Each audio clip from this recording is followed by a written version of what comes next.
Before the US elections on November 5, there were rumors spread on social media that Iran might attack Israel the night of the election.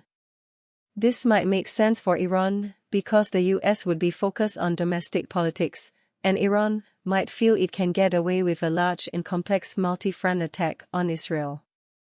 However, the Iranians didn't attack.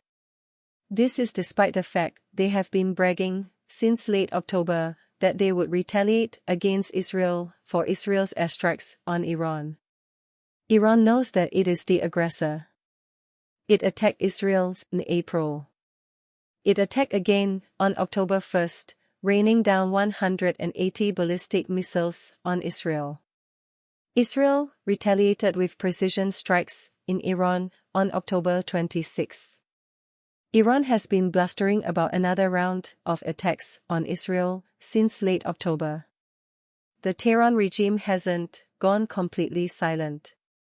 However, the rumors of an attack on November 5 seem to vanish. In addition, rumors of a drone swarm launched from Iraq, Syria, and Yemen also vanished after the rumors were spread on IRGC channels on Telegram on November 4. People in Tehran aren't completely silent. The deputy commander of the IRGC, Ali Fadevi, put out a threatening statement on November 6. However, he is not the level of officer that one would expect to find serious threats. One would expect more chatter from the Iranians. Where did the chatter go? Iranian state media appears temporarily focused on other issues, such as diplomatic outreach. The S-200 missile system is displayed during the Iranian Defense Week in a street in Tehran, Iran, September 24, 2024. Via Reuters, Iran Mediawat are IRGC media channels such as Tosnim talking about these days. Tosnim has articles about Hezbollah's long-range missiles. Recently, Hezbollah has increased rocket fire targeting long-range targets in Israel. It has also been firing large numbers of rockets at the north. The IRGC is also focused on a counterinsurgency campaign in Balochistan province, in Iran, near the Pakistan border. Fadevi, for all his bluster, has been speaking about using Iranian military hospitals to serve the citizens of Iran.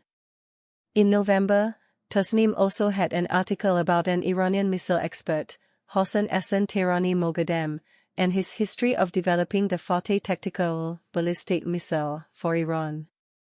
Moghadam was an Iranian military officer in the IRGC aerospace forces and key architect of Iran's ballistic missile program. Iran seems to be leaning on Hezbollah to carry out attacks. Despite the Israeli Air Force's constant intelligence and activity, the resistance, Hezbollah, has increased the pace of its qualitative operations, which fall within the framework of the Khaybar series of operations, by directing concentrated and studied strikes at Israeli strategic and security centers, facilities and bases, at a depth of 145 kilometers, inside occupied Palestine, and using qualitative missiles and drones, the pro-Iran Al-Mayadeen media said on November 7. This refers to recent Hezbollah attacks on central Israel using missiles. Tal Inbar, an expert on researcher on missiles, space and drone technology, posted on social media that Hezbollah had used a Fateh 110 in its attack targeting central Israel. The reported use of the Fateh missile may be linked to the fact that IRGC channels are talking about Moghadam's role in the missile program that developed this missile.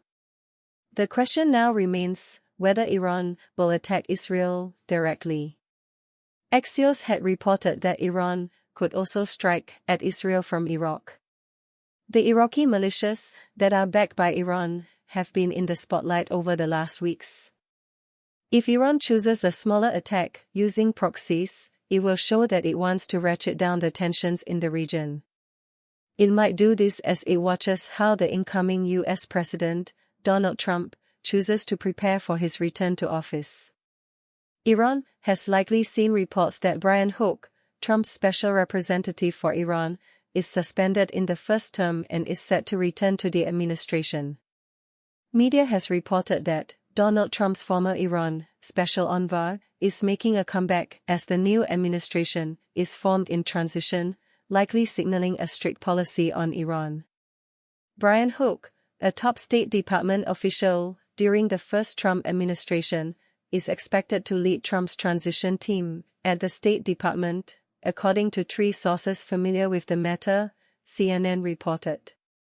Iran might be reticent to create a crisis, knowing that Hook and others are returning to the administration. They know what happened last time, when the US killed Qasem Soleimani. Iran has a keen memory, and they know that they also sought to target US officials from the former Trump administration. Iran knows that memories won't fade in Washington regarding Iran's transgressions.